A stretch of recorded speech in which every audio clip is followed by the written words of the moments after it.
Hello everyone, my name is Ryan, and we are playing Guild Wars 2. Hello. This is Matt. It's an accurate representation of Matt in real life,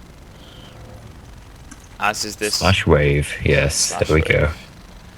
This is an accurate representation of me in real life. And yeah, we're playing Guild Wars 2. This is the second beta weekend. We've been playing for about 11 hours now. Yes. Not non-stop, but altogether about 11 hours. Essentially non-stop. I mean, we went to bed about 3 AM. We were playing this from about the time the beta weekend went up until about 3 AM, and then we woke up shortly after the next day, and here we are again.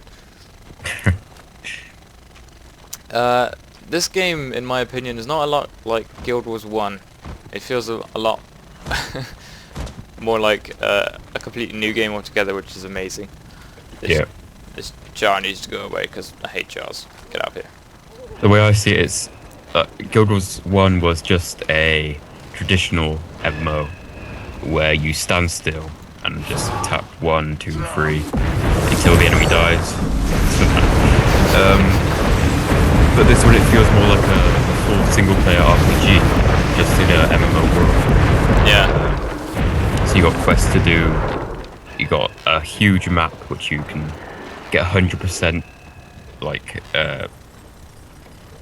exploration on it for bonuses and things like that. You got achievements. Yeah. Loads of unlocks. As you say all the things, I'm showing them like achievements. Yeah, these are all updated daily. If you complete the wall, you get a chest which has lots of goodies in. So Yeah. it's very. There's also monthly achievements, Yes. as well as the core achievements, which don't update at all. They're just there, just like normal achievements on anything else, really. Yeah. Apparently, I killed 5 people earlier in our PvP session. Anyway. All right. I think I killed no one. Sad times. Yeah, I think this game is brilliant. It's very diverse compared to other MMOs.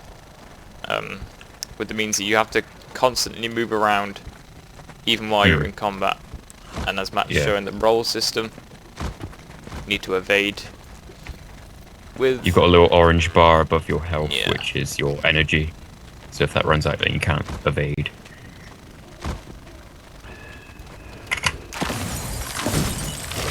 No. Why do people do things?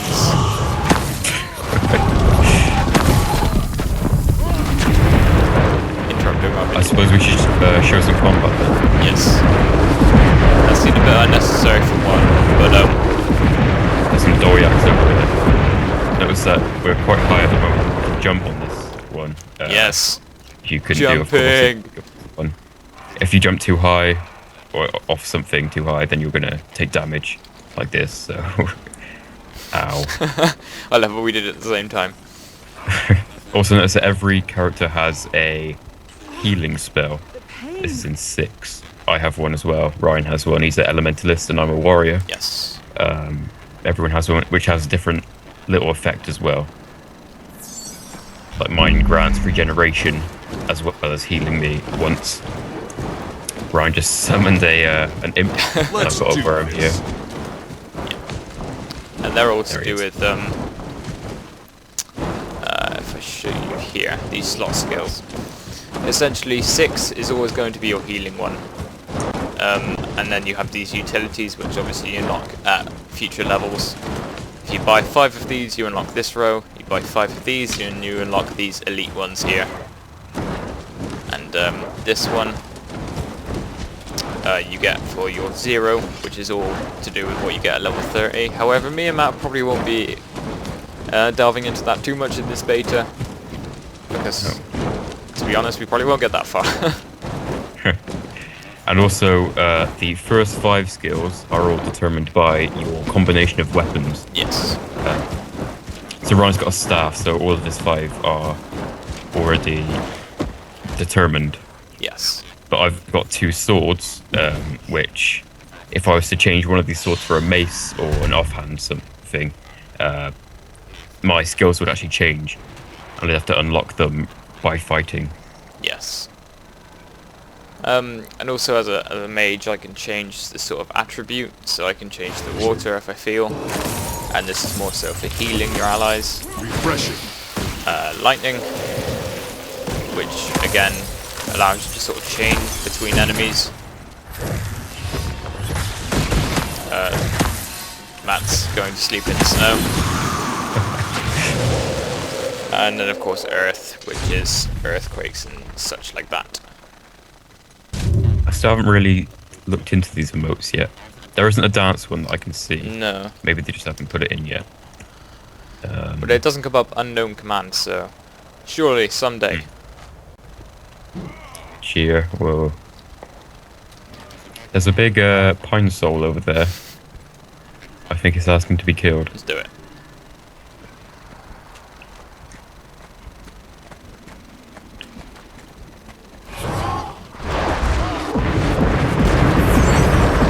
Also notice that here we don't have henchmen. Assuming you circular kills. Pretty much because you don't need to. There isn't a healing class on here, No. and every class can go out and play the game on their own. They don't have to have someone with them. Or you could always just have a party member like we do. I picked up his stick. And you can do this. I can hit him with it. This is an environmental object. You can find them on the floor. Yeah, that's it. No, I broke my stick. There's things like rocks you can find on the floor and throw for extra damage. Yep. Obviously you can't actually keep them, but it's just temporary. Poor Doriak.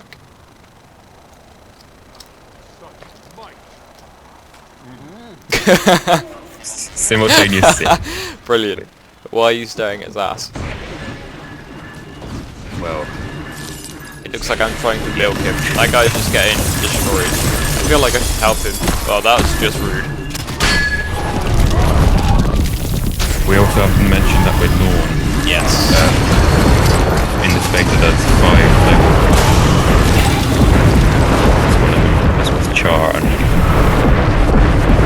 in the full game there will be Azura and Silveri as well. Yes. I should probably decrease my use of that meteor shower just because of how loud it is. Yes. I think we should move out of a combat zone if we want to talk about stuff. I don't know what there really is more to say at the moment. I'm going to go to Twinspur Haven. Okay. For It's using a waypoint there. Twinspur Haven, As you can maybe. see, here are the statistics for this area of the map. Those are all, the hearts are really sort of to do with helping other people. And if I bring it up here. These are all waypoints. So of course places you can teleport after you visit there once. Points of interest. They cost CUs, Yes, though. instead of like on Guild Wars 1, where you could just teleport wherever, these actually now cost, say, here 12 gold, here 30 gold, bronze. So yeah, I'd probably prefer that over Guild Wars 1. Points of interest are just interesting places. I should also mention that waypoints and points of interest, when you discover them, give you a ton of experience. So it's even pushing you more so towards exploring the whole map, which I like a lot. Yeah.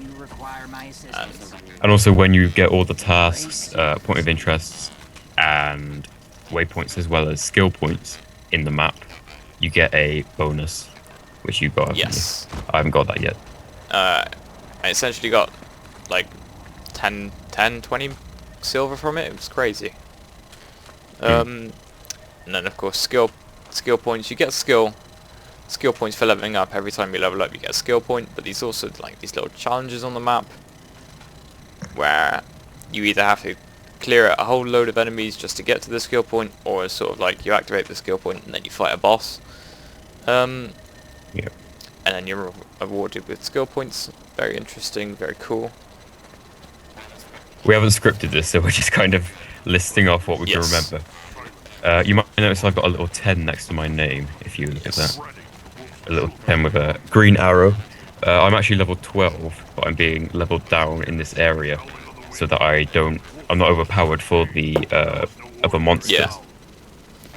So basically all that's going to be changed is my health and the damage that I do. I still have all my equipment and stuff. Yeah. That's just to basically, because it's open world and you don't have these separate zones where you can just go out and it'll be a single player game like in Guild Wars 1. You actually have to, or you can actually help random people in random groups. Should we show off this world event? Okay, yes, let's do it. World events are they're basically just completely made from random. The same ones come up occasionally, but of course it's going to happen. And this one's actually pretty difficult. So everyone in this world, in the sort of area that we're in at the moment, is being told to target this guy. And I just jump in. Essentially what you end up having is an absolute load of people fighting a huge monster, like me and Matt had earlier. And it's all to do with Guild Wars, also to do with coming together of allies and strengths, and I'm down. And showing off just how powerful you can be as a group. Did I not get you up? Oh crap. I can't roll, I can't roll. There we go. So now someone's come over to aid us. I'm hurting here. Here, if I press 3, I can move around as a spirit, which is kind of cool. Just so if I want to pull myself away from the fight somewhere. Yeah, this is a fight to survive the Borderlands. Where you can, if you kill an enemy while you're in your down state, you can be revived. Or you can just get someone else to revive you like this. Nice.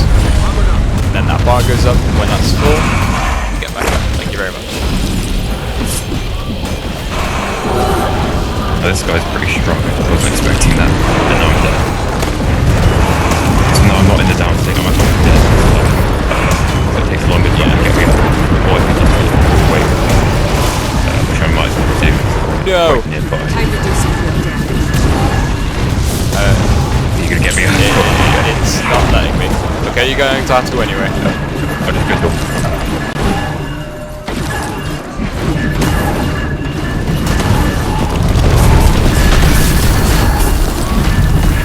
If you see in the top right, it says the orange group event. This is everyone in the area sees it, and they can see the bar going down. This is helpful. And basically, when that gets down to 0, everyone's going to be able to reward EXP, money, and armor. Spend on There's quite a lot of people here now. They just randomly came here to do the group event. Yeah, that happens quite often. You get all these people doing a group event. And then essentially you have... Anyone going to wait back? No one cares! You can have full-scale battles with other people, and these are all actual players playing the beta as well, which is all very cool. And yeah, so I think that's about it for now. We're going to wrap up our little impressions of Guild Wars. Thank you very much for watching. I've been Ryan. And hopefully we'll see you next time. Yep. Goodbye.